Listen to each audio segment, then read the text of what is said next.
If you're a student about to enter the world of work in the film and TV industry, you're very likely to start your career by becoming a freelancer. But what is freelancing? Freelancing is incredibly important because it's going to be the one thing that allows your career to move forwards. You're going to be going from job to job to job, and that's okay. That's like most people in the industry. You're not staff, if that's the simplest way of putting it, so you can be flexible and take your skills to different companies and producers.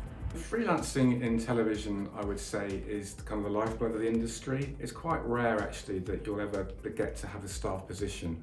The big pro is that you get to work with lots of different people, lots of different companies, and work in lots of different genres of the industry. And that's actually really exciting, something I've always really enjoyed. So you can work on a food program, on a travelogue, you could do like a fixed rig series, you could do what I would call the traditional sort of fly on the wall observational documentary. So the world really is your oyster. A 2019 poll of industry professionals found that 84,000 people worked in film and TV. Of that, 54% were self-employed or freelance. As the industry changed over time, many once permanent jobs started to disappear, as media companies attempted to save money by only employing staff when they were needed. This of course makes sense, as smaller companies don't have unlimited resources, and one of the most expensive parts of running any company are the staff you employ.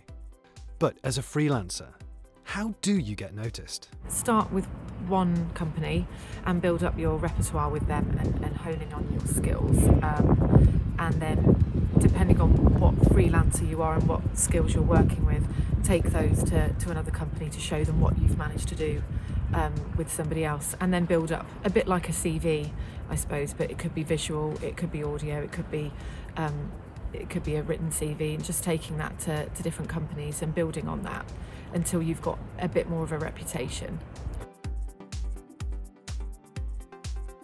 I've employed many people in my career, and the ones that have risen to the top, they're giving me their full attention, they're giving me their full care, and they're showing me I am interested. If you're a student just starting up, the kind of attributes you're going to need to be a freelancer are tenacity, knowing when to sort of chase for a job, sort of pushing but not being sort of annoying. It's a very fine line. I mean, when people approach me or my peers for positions, it's really good to know that they're really committed.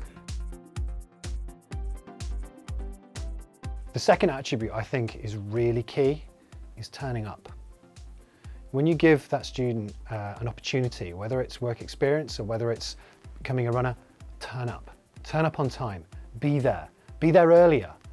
That's what I want to see. I want to see the energy. I want to see that turning up, as I call it. I want you to turn up for me, and I want you to show me your keenness, because that is the thing that that's the thing that any employer is looking for. Getting noticed is about being engaged and keen and taking interest in your employer's projects. But what else do students need to consider when moving into the freelancer market? Now, networking is a big word, really, if we think about it. And I think a lot of people straight away might think LinkedIn, Facebook, digital, social media networking. Networking is much bigger than that. And it's also doesn't really exist in its traditional form either, of where you're going to an event where you know nobody. So you shouldn't have that fear or anxiousness of networking. But networking is really about evaluating the world around you and understanding what you give to it and what you can get from it in terms of all the people that you're linked in with. And I don't mean LinkedIn as in the digital form, I mean just linked with in general in life. To drive connections and ultimately sales, networking is vital. So what is the next step? You should probably be prepared to do some unpaid work experience to begin with, and you'd be amazed by how quickly you can get your foot in the door and then sort of make that sort of financial sacrifice temporarily, and then suddenly you'll become integral to that company and they'll keep you on and start paying you. So don't be averse to kind of doing unpaid work to begin with, but not forever, obviously. So if you want to work in TV and film and digital media, you need to put your work out there, and you need to start doing that now. There are so many digital platforms now where you can put your work. Social media, Vimeo, YouTube. My advice is to get out there now and start making stories with your smartphone. The reason to do that is because I now look at platforms before I look at CVs to see what work people have done. The good thing about starting now is that you can really begin to have your own style, put stories out there, get feedback, grow your skills by having an online audience that you can reach immediately. And actually, the more you put out there, the more feedback you get and the better you get. But just be careful about things like copyright and permissions, because using the social space to do film work can sometimes lead to problems if you haven't got the permissions right. So do your homework and get your channel sorted, and people like me will start looking at your channels when we're looking for people for our next production. Networking and having an online presence is key. But what about those graduates that have just entered the world of work via freelancing? Being a freelancer is obviously, it's a lot different to working for someone. You don't have anyone to rely on to take your tax, do your deductibles. You've got to work it all out yourself. So you've got to be completely on top of your numbers, everything, expenses, what you're buying, what you're selling, invoicing. It's all you. You are the company. You can't rely on an accountant to do this or an HR team to do that. It's all about you. You're the one who is making things go from A to B. You're the only person that you can trust. If you're freelancing on your own, then that's all you can do. If you're freelancing with a partner, you can bounce it between each other. But fundamentally, the buck stops with you. There's no one above you. You're not anyone's employee. You are your own boss, so everything is your responsibility. IR35 is new law covering off-payroll working rules from HMRC. It's new legislation aimed at making sure employers are not avoiding tax laws by having freelance contractors permanently on the books. It means if a freelancer works solely for one employer, they may be classed as an employee for tax purposes, and that can leave you out of pocket. As a freelancer, it's a law you need to understand. Being in charge of your own finances is a benefit, but the goal is to pay yourself as a freelancer more tax efficiently, avoiding having to join an employer's payroll, pay higher tax, pay higher national insurance, but also not having any of the usual contract benefits. You may need to work for a number of different employers. HMRC uses IR35 to make sure employers pay income tax and national insurance in line with PAYE employees. Anyone new to freelancing should visit gov.uk for more information. What are the other concerns to freelancing?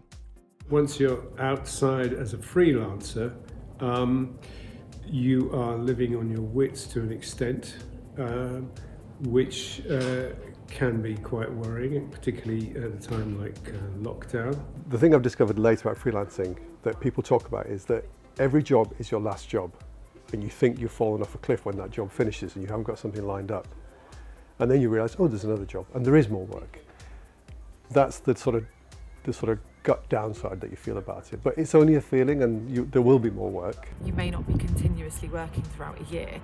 That can have its upsides if you want holidays and things like that. But then equally, if you're really busy, you might not have time for that either. So you haven't got as much control over your personal life, so to speak, in terms of how much time you've got and how much time you don't have. I suppose that would be my main concern. But what you'll find is you'll end up sort of feeling sometimes a bit panicky because, by nature of there's a rhythm of flow, ignoring COVID, there's always peaks and troughs in anyone's diary. January, February tends to be fairly quiet for various reasons, but usually sort of picks up April through to December, I've always found. What are the positives to freelancing? In theory, you can pick and choose what you want to do. So there's a particular place you want to go to, there's a particular type of output you want to work on. You technically would get paid slightly more as a freelancer as well, so there's the ability to earn more money in a shorter space of time, and then that gives you the flexibility to take time off if you want to. You can take a job or you cannot take a job. If you work for a company, so I worked at the BBC for 20 years, day in, day out, it can become a bit of a grind, and you've got to motivate yourself every day. Whereas if you have a chunk of time off, you might go and nurture your soul. You may go and do something that you're passionate about that doesn't necessarily happen in TV. And then you come back to the next job invigorated and rested. Whereas the sort of long haul of the kind of the staffer can be a bit wearing. So on the downside, freelance is fraught and can undermine your confidence. On the upside, it gives you freedom to do what you want when you want. I've been freelancing for about a year now, and one thing that you can learn from freelancing is you have to trust yourself. You can't rely on someone to do something for you. The whole point of doing freelancing for me is I'm in total control. You work for companies, you work for individuals, you build relationships, but relationships with companies are a lot more corporate, whereas when you do individual relationships, you feel much more in control and you're actually making a real connection with someone, as opposed to just signing it off and sending it to an email address. You're sending it to a person. It's a lot more rewarding. There are certainly positives to freelancing. You're expanding your network and your social presence, being associated with different and varied projects. But what other advice is important though? In regards to post-production, make sure you know as many tools and as applications as you feel that you can handle. Make sure you understand Avid Media Composer, Final Cut Pro 10, Resolve, and if you're interested in sound, have a look at Pro Tools as well. More strings to your bow will make you more employable. You're only 6 people away, 6 connections away from the person you want to meet. You're only 6. So look at your network. Who do you need to be talking to and evaluating and using it? And graduates, absolutely. It's a massive network for them. The old alumni, existing teachers, friends, parents, friends of friends. It is a massive network, but we're not utilising it enough. So do that as well. Also, your LinkedIn profile, it does have a part to play. Make sure it's positive and you're very clear about the opportunity that you're looking for on your LinkedIn profile. Advice I would give to a freelancer is to know your stuff. You're working for yourself effectively, you're not working for somebody else. So tax, invoicing and running your own diary and management is down to yourself and not to anybody else. So you need to know your stuff. Don't always say yes to every job that you get asked to do, because sometimes you want to start focusing on various parts of the sector that you find really interesting. I think what's exciting about making TV and working with film is that you're learning something every single day. So, we consider a job successful if by the end of it we've done something we've never done before. And obviously a lot of the time you might be doing repetitive stuff if say you've got a client, for example, who wants you to make essentially the same film for them again and again and again. That's great, by the way, because that sort of helps you kind of stay in business. But what we crave, and I think what a lot of people who are attracted to this industry crave, is that variety. We're variety junkies, really. Freelancing is all about variety. You may experience a job for a 3 or 6 month stint, but ultimately you will move on to another job, another project different from the one before. Surely that will help you to be inspired, give you a great CV, and allow you to have an incredible freelance career. I think the most important thing is just not to give up. We all started at the bottom, we all started the same way, and eventually you'll get to exactly where you want to be.